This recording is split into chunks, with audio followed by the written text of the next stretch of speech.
quite an impressive comeback there for China. Have we turned a corner, or are investors, should they still be concerned about what's happening there?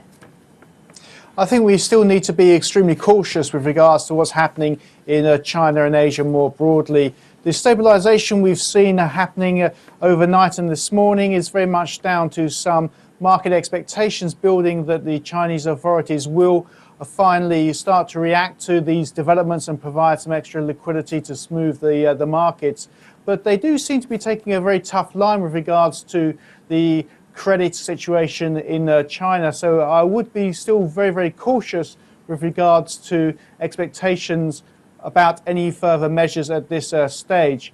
If they fail to provide these measures as the market has been anticipating overnight, then we could see that volatility returning quite quickly. And this is going to have a negative impact onto markets more broadly as we see that volatility continuing to spread globally as well. So currencies which have continued to be exposed to Asia, particularly into China, those which have benefited from the positives over the past few years, the currency is probably most at risk now that we see volatility in the region picking up once again. Now, you mentioned volatility many times, amid these choppy markets. The Bank of Japan's deputy governor has also come out saying the bank won't act on any temporary turbulence.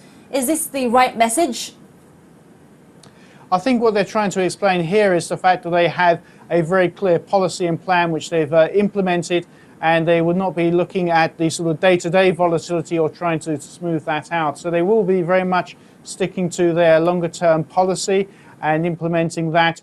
They have looked at various different ways of implementing that policy over time, where we have seen volatility in the Japanese bond market picking up, and they have addressed that where that has been an issue which has developed and persisted over time. So what I think they're trying to do here is not so much look at the day-to-day volatility, but look at the implementation of policy over time and how that is impacting markets. Now, they have responded to some market concerns with regards to their implementation.